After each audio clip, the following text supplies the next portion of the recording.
Subscribe করে bell আইকনটা বাজাতে। 2026 হাফ ইয়ারলি পরীক্ষার জন্য ভেরি ইম্পর্টেন্ট কোয়েশ্চেন পেপার নিয়ে আসলাম। সবার সাথে ভিডিওটা শেয়ার করা থাকে বেশি বেশি করে। আর আমার চ্যানেলটা নতুন কেউ দেখে থাকো সাবস্ক্রাইব করে কিন্তু বেল আইকনটা বাজাতে কিন্তু ভুলবে না। চলো পুরো শুরু করা যাক আজকের very important video class 9 half yearly examination MIL Bengali. ঠিক আছে, চলো শুরু করা যাক আজকের ভেরি ইম্পর্টেন্ট ভিডিও। আনসার সহিত দেওয়া আছে, দেখে নেবে আনসারগুলো। ক বিভাগ গ্রুপে 75 মার্কস, 1 করে 6টা থাকবে 6 মার্কের। ছুটি গল্পের প্রধান চরিত্রের নাম কি? আলী ইবন আব্বাস কোন দেশের লোক? ডাইনি গল্পের লেখক কি? শ্রীচৈতন্যের আসল নাম কি? ফলাহার কি? ধুলামন্দির কবিতার কবি কে? 2 নম্বর প্রশ্ন, নিম্নলিখিত প্রশ্নগুলো উত্তর দাও। 5 করে 2, 5 দুগুণা কত? 10 মার্ক। প্রত্যুৎপকার পাঠে কে কার প্রত্যুৎপকার করেছেন? ফটিকের প্রতি ওর মামির ব্যবহার কি রূপ ছিল? ডাইনিটির বাসা কোথায়? সে সমস্ত দিন কি করে? এ নহে কুলের ছিল ভাষ্যটি কার? এমন ভাষণের কারণ কি? 5 মার্কের 5 5 দুগুণা 10। দাদিকে দেবার জন্য দাদু কিসের মালা কিনতেন এবং কোন গাছের নিচে দাদির কবর? নিয়মিত প্রশ্নগুলোর উত্তর দাও। 3 করে 3 থাকবে, 3 তিরিকা 9। সন্ন্যাসী হবে গরু, যুক্তিটি কার? তার এমন ধারণার কারণ বিশ্লেষণ করো। খ নম্বর, কর্মযুগ বলতে কি বুঝো? কর্মের প্রকৃত অর্থ কি? গ নম্বর, রোদে জ্বলে আছেন সবার সাথে, ধুলা তাহার লেগেছে 2 হাতে, উক্তিটি তাৎপর্য ব্যাখ্যা করো। ঘ নম্বর, ছোট বয়সে স্ত্রীকে বিয়ে করার পর দাদুর মনোভাব কেমন ছিল? 4 নম্বর প্রশ্ন, 4 মার্ক। আলী ইবন আব্বাস আশ্রয়দাতার প্রতি কৃতজ্ঞতা থাকার যথাযথ কারণ বিশ্লেষণ করো। অথবা ডাইনি বলে কথিত মেয়েটির নাম কি? কোন কোন ঘটনায় ডাইনির মানবিক গুণের প্রকাশ দেখা যায়? বিশ্বম্বর বাবু কে? ছুটি গল্পে তার ভূমিকা আলোচনা করো। অথবা পৃথিবীতে এমন বালাই নাই, সুবাহ নাই, কোনো কাজেও লাগে না, স্নেহ উদ্বেগ করে না, উক্তিটির তাৎপর্য ব্যাখ্যা করো। ধুলামন্দির কবিতাটির সারাংশ লিখো। এখানে ওখানে ঘুরিয়া ফিরিয়া ভেবে হইতাম সারা, সারা বাড়ি ভরি এই সোনা মোর ছড়িয়া দিল কারা? প্রসঙ্গপূর্বক উক্তিটি ব্যাখ্যা করো। 4 মার্ক। তারপরে শব্দার্থ লেখো, যে কোনো দুটি, 1 করে 2টা। অভিরুচি, দ্বিপ্রহর, রসনা। টিকা লিখো, তারাশঙ্কর বন্দ্যোপাধ্যায়, খলিফা, সুকুমার রায়। দ্রুত পঠন পাঠে 6 মার্ক আসবে। পাঠ্যপুস্তকগুলোতে যে কোনো একটি জাতীয় উৎসব ও পার্বণ সম্পর্কে আলোচনা করো। সব আনসার দেওয়া আছে, দেখে নেবে। খ নম্বর, পাঠ্যপুস্তকগুলোতে যে কোনো একটি জনজাতির স্বাধীনতা আন্দোলনের অবদান সম্পর্কে লিখো। টিকা লিখো, বিপিন সিংহ, সতী জয়মতী, দেওধাই কুপন। ভাব সম্প্রসারণ, অন্যায় যে করে অন্যায় যে সহে, তবু ঘৃণা তারে তীর্ণ সমদহে। 4 মার্কের। অথবা তোমার অঞ্চলে পরিবেশ সুরক্ষার জন্য বিদ্যালয় কর্তৃপক্ষের নিকট বিদ্যালয় চত্বরে বৃক্ষরোপণ ব্যবস্থার আবেদন জানিয়ে একটি দরখাস্ত লিখো। নিয়মিত যে কোনো একটি বিষয়ে প্রবন্ধ লিখো। সবসময় প্রাকৃতিক সৌন্দর্য, জনজীবনে বিজ্ঞানের প্রভাব, তোমার প্রিয় খেলা, তোমার জীবনের লক্ষ্য।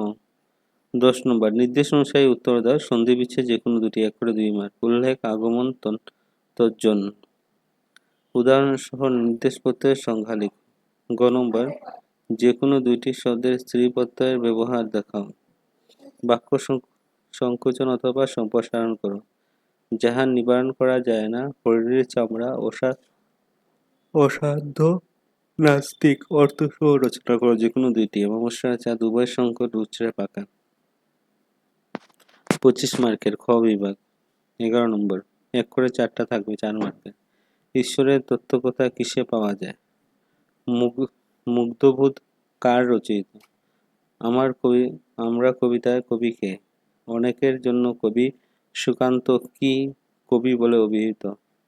যে কোনো 3টি প্রশ্ন উত্তর, 3 করে 3টা 9 মার্ক। ঈশ্বর লাভের জন্য যমুনায় কি কি করলেন? খ নম্বর, এই বাংলার মাটিতে গাথিত সূত্রের হীরার হার কে কিভাবে হীরার হার গেঁথেছেন? ক্ষুদ্র আমি তুচ্ছ নই কথাটির অর্থ বুঝিয়ে লেখো। উপপূর্ণ কথা কোন গ্রন্থে আছে? উপপূর্ণ কে ছিলেন? 13 নম্বর, আমরা কবিতায় বাঙালির শিষ্যবৃত্ত কথা কবি কিভাবে বর্ণনা করেছেন? 4 মার্কের। শিকড়ে আমার তাই অরণ্যের বিশাল চেতনা, আগামী কবিতা অবলম্বনে উদ্ধৃত কবিতা অংশটি তাৎপর্য লেখো। 4 মার্কের। টিকা লিখো যে কোনো একটি। সুকান্ত ভট্টাচার্য বাউল কীর্তিবাস। তারপরে নির্দেশ অনুসারে উত্তর দাও। 1 করে 2টা থাকবে বিপরীত লিঙ্গবাচক শব্দ, সাহেব, চাকর, পতি। প্রত্যয় লিখো। নাচন, বক্তব্য, দেবতা, দর্শন। বাক্য রচনা করো। একই মায়ের পুত্র, বিষ্ণুর শঙ্খ। ক্রিয়াপদ নির্ণয় করো। ছেলেটি মাঠে খেলছে। উক্তি পরিবর্তন। মামা আমার আমাকে বললেন এখন বিরক্ত করিস নে। 1 মার্ক। তারপরে গ বিভাগ, যাদের সংস্কৃত আছে তারা গ বিভাগটা আনসার করবে। দেখো প্রশ্ন আনসার গুলো। ছুটি গল্পের প্রধান চরিত্রের নাম কি? ফটিক। আলী ইবন আব্বাস কোন দেশের লোক? বাগদাদ বা ইরাকের লোক। ডাইনি গল্পের লেখককে তারাশঙ্কর বন্দ্যোপাধ্যায়। শ্রী চৈতন্যের আসল নাম কি? বিশ্বম্বর। ফলাহার কি? ফল, চিরা, দই, সন্দেশ ইত্যাদি তৈরি নিরামিষ ভোজন। ধুলা মন্দির কবিতার কবি কে? রবীন্দ্রনাথ ঠাকুর। 2 নম্বর প্রশ্ন দেখো, প্রত্যুত্তরকার পাঠে কে প্রত্যুত্তর করেছেন? পণ্ডিত ঈশ্বরচন্দ্র বিদ্যাসাগর। প্রত্যুত্তরকার গল্পে আলী ইবন আব্বাস নামের এক ব্যক্তি তার পূর্বের শত্রু তথা দামেস্কাসের এক সংকটপন্ন ব্যক্তির উপকার করে প্রত্যুত্তর করেছেন। ক নম্বর, ফটিকের প্রতি ওর মামির ব্যবহার কিরূপ ছিল? ফটিকের প্রতি তার মামির ব্যবহার ছিল অত্যন্ত অবহেলা ও স্নেহশীল। তিনি ফটিককে একটি অনুন্নত ও অপ্রয়োজনীয় বোঝা বলে মনে করতেন। ডাইনির বাসা কোথায়? সে সমস্ত দিন কি করে? ডাইনির সর্বজয়া বাসা ছিল গ্রামের এক নির্জন প্রান্তে। সে সমস্ত দিন একা একা কাটাতো, নিজের মনে বিড়বিড় করত এবং পুরানো স্মৃতি রোমন্থন করত। এ নহে কুলের ছেলে ভাবনাটি কার? তার এই ভাবনার কারণ কি? এই ভাবনাটি ফটিকের মামির। ফটিকের বয়সের তুলনায় তার অবাধ্যতা, পড়াশোনার অমনোযোগ এবং চঞ্চল স্বভাবের কারণে মামি তাকে সামলাতে না পেরে এমনটা ভেবেছিলেন। দাদিকে দেবার জন্য দাদু কিসের মালা কিনতেন এবং কোন গাছের নিচে দাদির কবর? দাদিকে দেবার জন্য দাদু বুনো মটর ফুলের মালা কিনতেন এবং ডালিম গাছের নিচে দাদির কবর। নিচে যে কোনো 3টি প্রশ্ন উত্তর দাও। কর্মযোগ বলতে কি বুঝো? কর্মের প্রকৃত অর্থ। কর্মযোগ হলো ফলাকাঙ্ক্ষা বর্জন করে যে কোনো স্বার্থ ছাড়া কেবল কর্তব্যবোধকে ঈশ্বরের উদ্দেশ্যে কর্ম সম্পাদন করা। কর্মের প্রকৃত অর্থ হলো নিষ্কামভাবে নিজের দায়িত্ব পালন করা এবং মানব কল্যাণে নিয়োজিত থাকা। গ নম্বর, রোদে জ্বলে আছেন সবার সাথে, ধুলা তাহার লেগেছে 2 হাতে। উক্তিটির তাৎপর্য ব্যাখ্যা করো। কবি রবীন্দ্রনাথ ঠাকুর ধুলাবতীর কবিতা বুঝিয়েছেন যে ভগবান কোনো বৌদ্ধ মন্দির বা অন্ধকারে বাস করেন না। তিনি আছেন মাঠে ঘাটে, সেখানে কৃষক রৌদ্র জল লাঙ্গল চাষ করে এবং পাথর ভেঙে মজুর রাস্তা তৈরি করে। শ্রমজীবী মানুষের কঠোর পরিশ্রমের মধ্যে ঈশ্বর প্রকৃত অবস্থান। ছোট বয়সে স্ত্রীকে বিয়ে করার পর দাদুর মনোভাব কেমন ছিল? জসীমউদ্দীনের খবর কবিতা অনুসারে ছোট বয়সে পুতুলের মতো বউকে ঘরে এনে দাদুর মন খুশিতে ভরে উঠেছিল। তিনি তাকে অত্যন্ত স্নেহ আগলে রাখতেন এবং তার চপলতা দেখে আনন্দ পেতেন। আলী ইবন আব্বাস আশ্রয়দাতার প্রতি কৃতজ্ঞতা থাকার যথার্থ কারণ বিশ্লেষণ করো। আলী ইবন আব্বাস যখন খলিফার কূপে পড়ে বিপদে পড়েছিল তখন অপরিচিত ব্যক্তি তাকে নিজের বাড়িতে আশ্রয় দেন। তিনি সেই ব্যক্তি কেবল আলী ইবন আব্বাসকে আশ্রয় দেননি, বরং নিজের প্রাণ বিপন্ন করে অত্যন্ত যত্ন ও সম্মানের সাথে তাকে রক্ষা করেছেন। পরবর্তী আলী জানতে পারেন যে এই আশ্রয়দাতার বাবাকে তিনি নিজের অতীতে হত্যা করেছিল। আশ্রয়দাতা সে কথা জানার পরেও আলীর জন্য ক্ষতি করেননি, বরং তাকে পুড়িয়ে প্রতিজ্ঞা অফিসের অতি থেকে বিদায় জানান। আজকের এই অপূর্ব মুহূর্ত ক্ষমাশীল এবং প্রতিজ্ঞা পালনের কারণে আলী ইবন আব্বাস তার প্রতি জীবনের কৃতজ্ঞতা ছিলেন। ডাইনি বলে কথিত মেয়েটির নাম কি? কোন ঘটনায় ডাইনি মানবিক রূপের প্রকাশ দেখা যায়? মেয়েটির নাম ডাইনি কথিত মেয়েটির নাম ছিল সর্বজয়া। সর্বজয়া মানবিক প্রকাশ। সমাজ তাকে ডাইনি অপবাদ দিয়ে গ্রাম ছাড়া করলেও ভেতরে মনস্তাত্ত্বিক ও মানবিক হারিয়ে যায়নি। যখন গ্রামে কলেরা মহামারী দেখা দেয়, তখন মানুষ মারা যেতে থাকে, তখন নিজের জীবন বা অপবাদের পোয়া না করে অসুস্থ শিশুদের পাশে এসে দাঁড়াতো।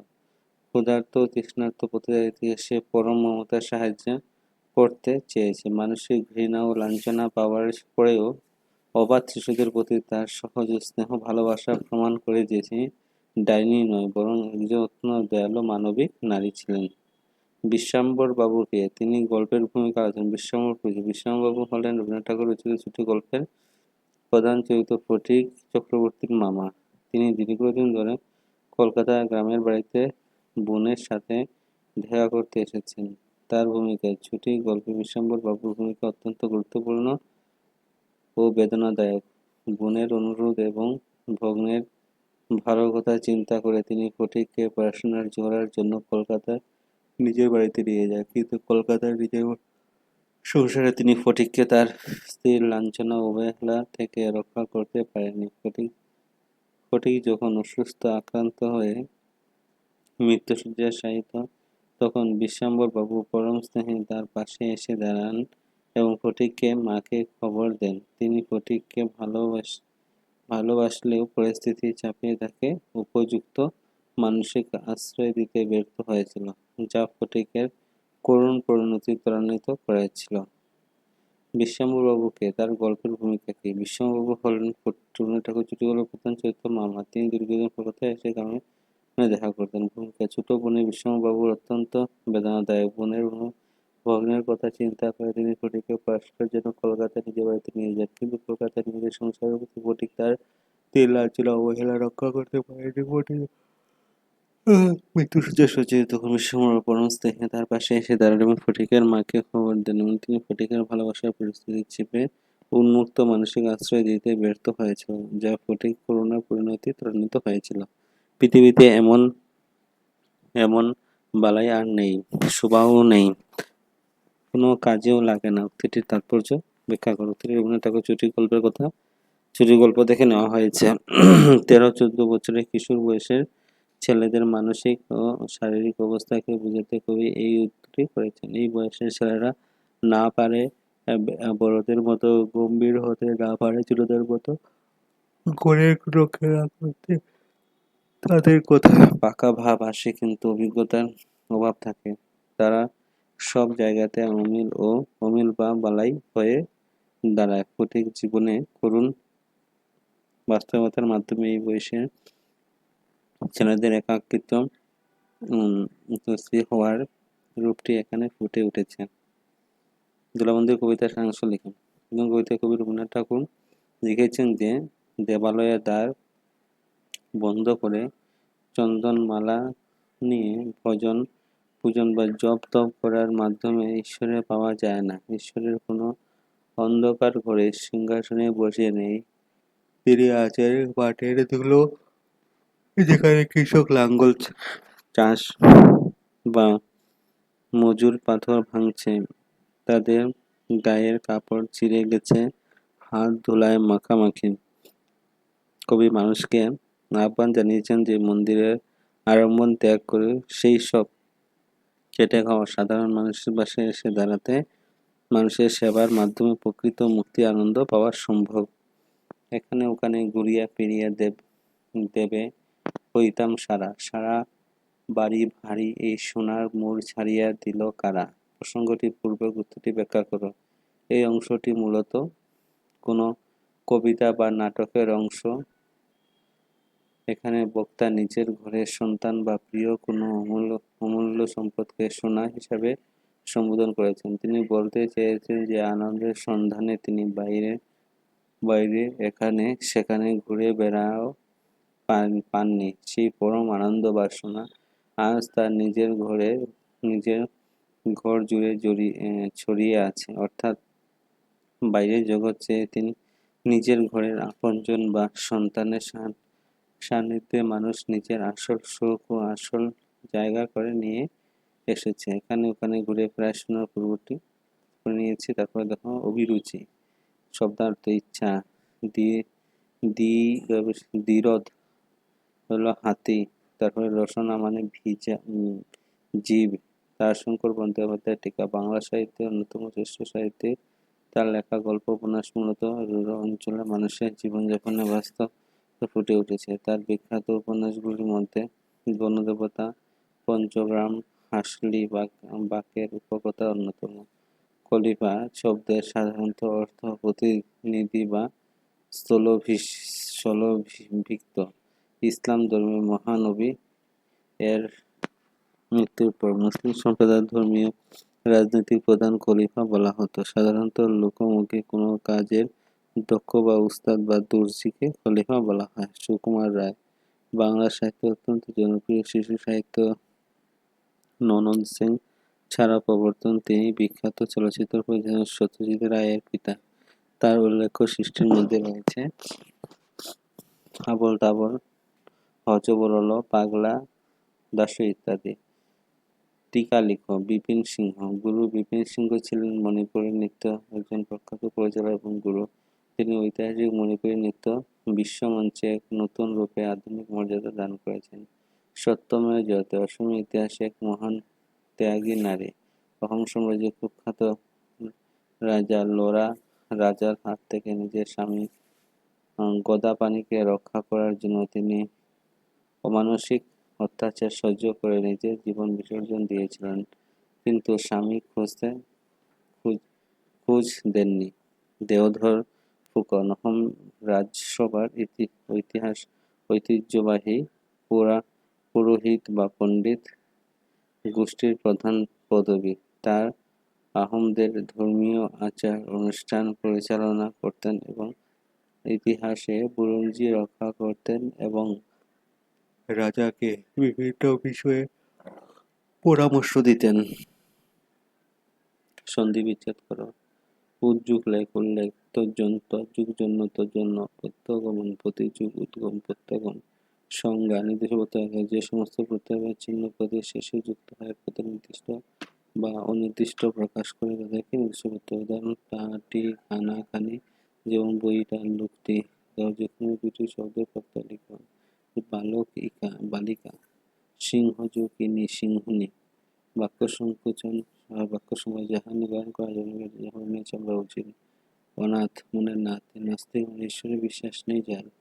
অমাবস্যার চাঁদ অর্থ সৌভাগ্য রচনা করে। দুর্লভ বস্তু চাকরি পাওয়ার পর থেকে তোমাকে তো দেখতেই পাওয়া যায় না, তুমি তো দেখতে অমাবস্যার চাঁদ হয়ে উঠলে। উভয় সংকট, দুই দিকে বিপদ। সত্য কথা বললে বন্ধু রাগ করবে আর মিথ্যা কথা বললে শিক্ষক শাস্তি দেবে। আমি তো এখন উভয় সংকটে পড়েছি। ইচড়ে পাকা এতটুকু বাচ্চার মুখে এই ইচড়ে পাকা কথা শুনলে অবাক হতে হয়। তারপর দ্রুতপতন পাঠে একটি আন্তর্জাতিক উৎসব পার্বণ সম্পর্কে আলোচনা করো। পাঠ্যপুস্তক উল্লেখিত অসমের অন্যতম প্রধান জনজাতি বুড়ো জনজাতির প্রধান এবং অত্যন্ত জনপ্রিয় একটি উৎসব হল বাইখো অথবা থেরাই পূজা। থেরাই হল তাদের একটি ধর্মীয় এবং ঐতিহ্যবাহী নৃভিত্তিক উৎসব। এই উৎসব তারা তাদের প্রধান দেবতা বৈধব্রাই এর উদ্দেশ্যে প্রার্থনা করে ভালো ফসল এবং সমাজে মঙ্গল কামনায় তারা দলবদ্ধ খেইরি পরিবেশন করে। উৎসবে ধামসা, শিফুং ইত্যাদি বাদ্যযন্ত্রের ব্যবহার দেখা যায়। তাদের সমৃদ্ধ সাংস্কৃতিক পরিচয় বহন করে। পাঠ্যপুস্তক যে কোনো জনজাতি স্বাধীনতা আন্দোলন সম্পর্কে অবদান লেখো। ভারতের স্বাধীনতা আন্দোলনে অসময়ে পার্বত্য ও সমতল অঞ্চল জনজাতি অবদান অনস্বীকার্য। এর মধ্যে খাসি জনজাতির নেতা তীরথ সিং এর ভূমিকা বিশেষভাবে উল্লেখযোগ্য। ব্রিটিশরা যখন তাদের অঞ্চলের উপর দিয়ে জোরপূর্বক রাস্তা তৈরি করতে চেয়েছিলেন তখন তীরথ সিং ব্রিটিশদের বিরুদ্ধে যুদ্ধ ঘোষণা করেন। তিনি গেরিলা যুদ্ধের মাধ্যমে দীর্ঘ সময় ব্রিটিশ বাহিনীকে অতি ব্যস্ত করে রেখেছিলেন, যদিও পরবর্তীতে তিনি বন্দী হন এবং নির্বাসনে মৃত্যু হয়, তবুও তার এই বীরত্ব ভারতের স্বাধীনতা সংগ্রামের ইতিহাসে গৌরব অধ্যায়। ভারসাম্য প্রসারণ, অন্যায় যে করে, অন্যায় যে সহে, তবু ঘৃণা দ্বারা তিনি সুবোধ হয়। মূল ভাব: অন্যায় করা যেমন অপরাধ, আর অন্যায় নীরবে মেনে নেওয়া বা সহ্য করা সমপর্যায়ের অপরাধ। সমাজ থেকে অন্যায় দূর করতে হলে উভয় পক্ষকে সমানভাবে প্রতিহত করা প্রয়োজন। মানুষের সামাজিক জীব। সমাজে শান্তি বজায় রাখার জন্য অন্যায়ের বিরুদ্ধে দাঁড়াতে প্রত্যেক মানুষকে নৈতিক দায়িত্ব। যে ব্যক্তি জেনে শুনে অন্যায় করে সে অপরাধী, কিন্তু যে ব্যক্তি চোখের সামনে অন্যায় দেখেও নিজেকে স্বার্থ বা ভয়ে নীরবতা থাকে, সে প্রকারান্ত সেই অন্যায়কে প্রশ্রয় দেয়। অন্যায়কারীরা একজন ব্যক্তির ক্ষতি করতে পারে, কিন্তু অন্যায় সহ্যকারী পুরো সমাজের ব্যবস্থাকে ধ্বংস ঠেলে মুখে দিয়েছে। কবি মনে করেছেন, ঈশ্বরের কাছে এই দুই শ্রেণীর মানুষের সমান অপরাধী এবং ঈশ্বর তীব্র ঘৃণা অভিশাপ এই দুই দলেই গ্রাসের মতো পুড়িয়ে ছারখার করেছে। তারপর দেখো, তোমার অঞ্চলের পরিবেশ সুরক্ষার জন্য বিদ্যালয় কর্তৃপক্ষের নিকট বিদ্যালয় চত্বর বৃক্ষরোপণের ব্যবস্থার আবেদন জানিয়ে একটি দরখাস্ত লেখো। তারিখ 28 জুলাই 2026। মাননীয় প্রধান শিক্ষক মহাশয়, সময় বিশ্ববিদ্যালয়ের নাম লিখবে, ঠিকানা লিখবে। তারপরে লিখবে বিদ্যালয় চত্বরে বৃক্ষরোপণ ব্যবস্থার আবেদন।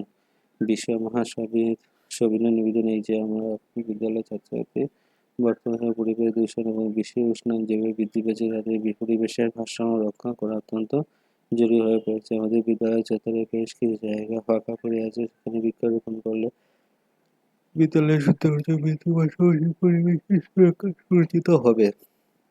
অতএব আপনাদের নিকট আকুল প্রার্থনা এই যে, আগামী বিশ্ব পরিবেশ দিবস যেন কোনো সময় বিদ্যালয় প্রাঙ্গণে এই বৃক্ষরোপণ কর্মসূচি আয়োজন করলে আমরা অত্যন্ত বাধিত হব। নমস্কার, আপনার অনুগত ছাত্রবৃন্দ। তারপর রচনা, যে কোনো একটি বিষয়ের রচনা, যেমন জীবনে বিজ্ঞানের প্রভাব, ভূমিকা। আধুনিক যুগ বিজ্ঞান ছাড়া বর্তমান মানব জীবন চলে না।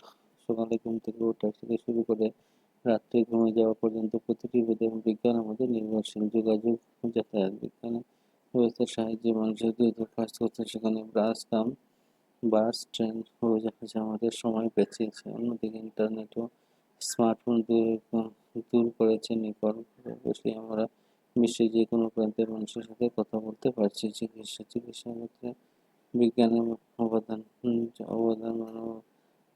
মানব জাতির দীর্ঘায়ু করে এবং জটিল সব শিক্ষার ক্ষেত্রে কম্পিউটার, প্রজেক্টর, অনলাইন ক্লাসের মাধ্যমে শিক্ষার পটে উঠেছে। তারপর উপসংহার: বিজ্ঞান মানুষের আশীর্বাদ, তবে এর অপব্যবহার মানব জাতির জন্য অভিশাপ ডেকে আনতে পারে। তাই বিজ্ঞানকে মানব কল্যাণের সঠিক উপায়ে ব্যবহার করা উচিত। তারপর দেখো, ঈশ্বরের তত্ত্ব কোথায় পাওয়া যাবে? ঈশ্বরের তত্ত্ব বিভিন্ন ধর্ম, বেদ, উপন্যাসে পাওয়া যায়। মুগ্ধ বাক্যগ্রন্থে বুকদেবের কর্তৃক রচিত। বুকদেব কর্তৃক আমরা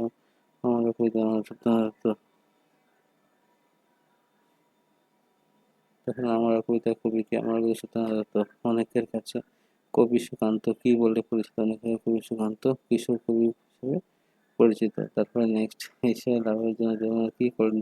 মহর্ষি দেবেন্দ্রনাথ ঠাকুর ঈশ্বর লাভের জন্য তীব্র ব্যাকুলতা নিয়ে উপনিষদের জ্ঞান চর্চা শুরু করেন। তিনি মূর্তি পূজা, বাহ্যিক আচরণ অনুষ্ঠানের শেষত্ব রূপে উপলব্ধি করার জন্য এবং প্রতিষ্ঠা করেন তার প্রতিষ্ঠা করেন তার প্রতিষ্ঠা করেছেন ওষুধের মাধ্যমে ঈশ্বর। তারপরে নেক্সট প্রশ্ন দেখো, এই বাংলার মাটিতে গাথিত আছে হীরা, আর কে কিভাবে হীরা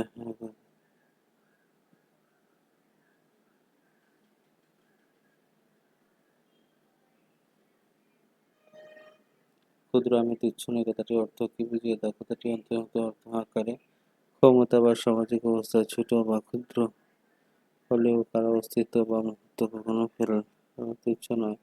মহাবিশ্বের এই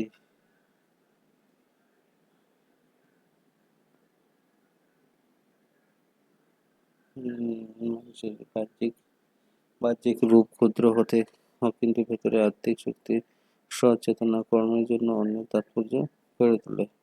উপমান্যের কথা কোন গ্রন্থে আছে? উপমান্য কে ছিলেন? উপমান্য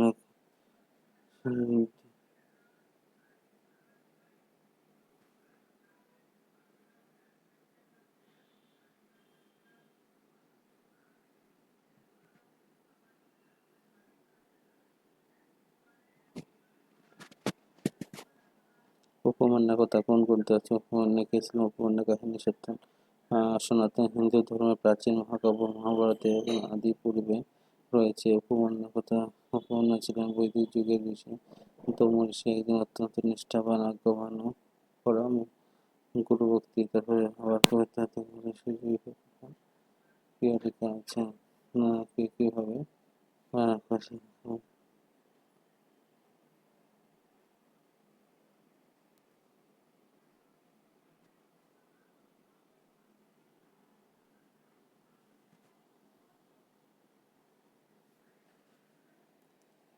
বাঙালি অতি সিংহ বাঘের সঙ্গে লড়াই করে এই বঙ্গে টিকে রয়েছে এবং বিষধর সাপ দিয়ে অবলীলায় খেলা করছে।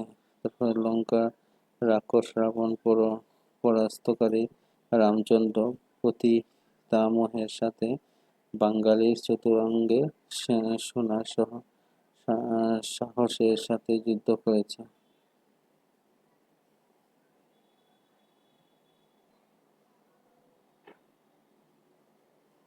সুকান্ত ব্যানার্জি কবি সাহিত্যের একজন বিখ্যাত উম, উম, উম,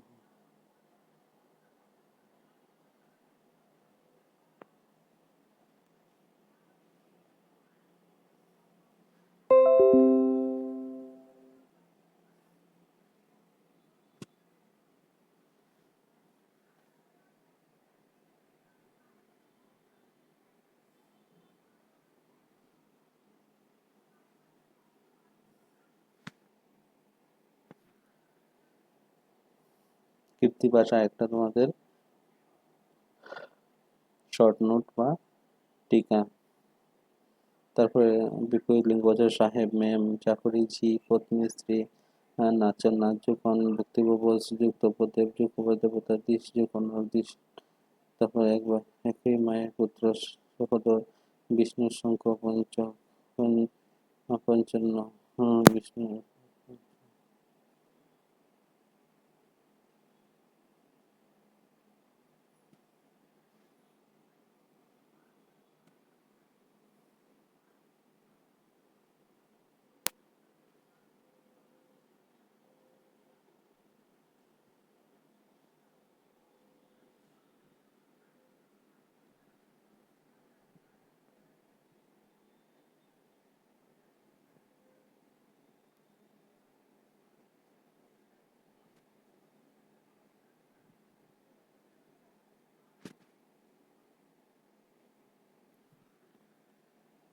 লাস্ট এন্ড ফাইনাল প্রশ্ন, আমরা কবিতা আমরা বাঙালি সিরিজে বিজয়ের কথা কিভাবে বর্ণনা করেছেন? কবি সত্যেন্দ্রনাথ আমরা কবিতায় বাঙালি সিরিজে বিজয় পরাক্ত উজ্জ্বল চিত্র অঙ্কন করেছে। সম্রাট তখন বাঙালি বিজয়হীন লঙ্কা জয় করে এবং নিজের নাম অনুসারে সিংহপুর রাজার পতন করেছে।